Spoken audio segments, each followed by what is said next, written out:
Welcome back, everyone. It was a season many Ethiopians had longed for, but it came with more than they bargained for. Flooding in Ethiopia caused by heavy rains in the city of Jijjiga has killed 20 people, including 7 children. Local reports say 50 others have also gone missing after Sunday's floods. In one tragic incident, a father lost 6 of his children and died himself the next day. Jijjiga is in a region which has been affected by the recent drought, which has left millions needing food aid.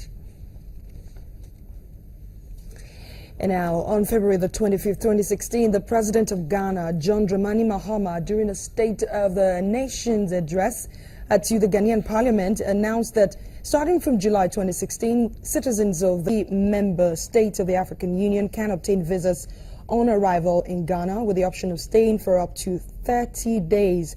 The decision is as a result of a resolution adopted at the African Union Executive Council meeting held earlier this year in Addis Ababa, which stipulated that AU member states review their internal and external security realities in an attempt to implement mechanisms allowing the issuing of visas on arrival for citizens of member states with the possibility of a 30-day stay. Let's look at the advantages of this great decision by the AU. I'm now being joined by Mr. Paul Ajime, an international media consultant.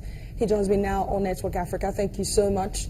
Thank you for having me. I know you have been a part of, you have consulted for a lot of these international organizations, including the EU, the UN, the AU, and the likes. This is a laudable proposal by the AU. How is this expected to work? Well, it works before the president of Ghana made that announcement. He briefed Parliament to say, well, listen, because there will be questions about how it will be done. Given the security challenges that not just our region, but the whole international community is facing. So he promised that they will bring about the necessary security architecture, the immigration, the customs, and everybody that will be involved will be put on alert and in a position to be able to screen those who are coming. It's not an open door thing. It's only those who have the requirements. You need to have your passport, valid passport, and then questions will be asked about how do you sustain yourself when you are in Ghana and all those things. And then they check your security profile to know whether you can be accepted. You know, but the good thing is that you no longer, as an African, if this becomes ratified by all the countries, I mean, AU saying that the 53 countries in Africa ratify this, which means that I don't need to go and get a visa before I can decide to travel anywhere I want to go in Africa. Yeah. So tell me, how are countries responding to this so far, African countries? Well, this is Ghana now taking, again, blazing the trail. If you remember, if you follow Ghana's history from post-independence with the President Nkrumah, a Pan-Africanist to the core.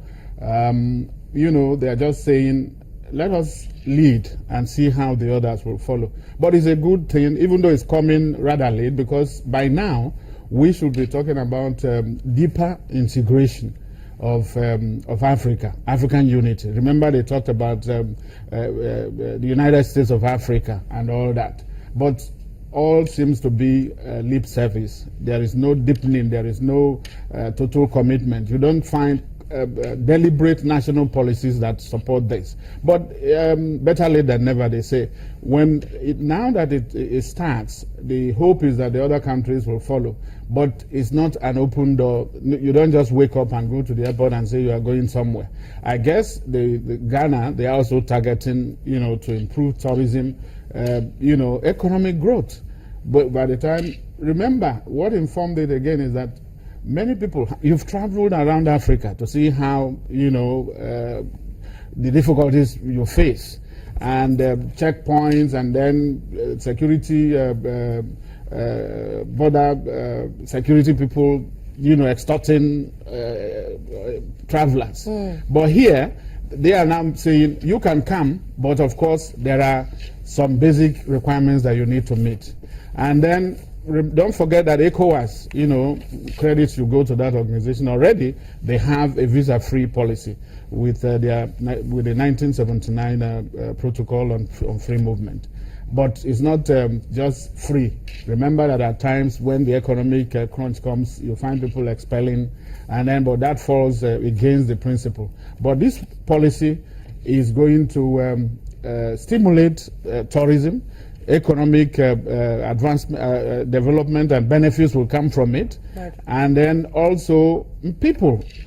Remember that Africa, we are essentially migrating people. Mobility is in our blood. All right. Thank you so much Yes. for speaking to us, Mr. Paul Ejimi, Yes. on the importance of this great decision by the AU. Thank you so much. It's my pleasure. Well, that's our program today. Thank you so much for watching Network Africa. I am Adeshawa Josh. I'll see you again.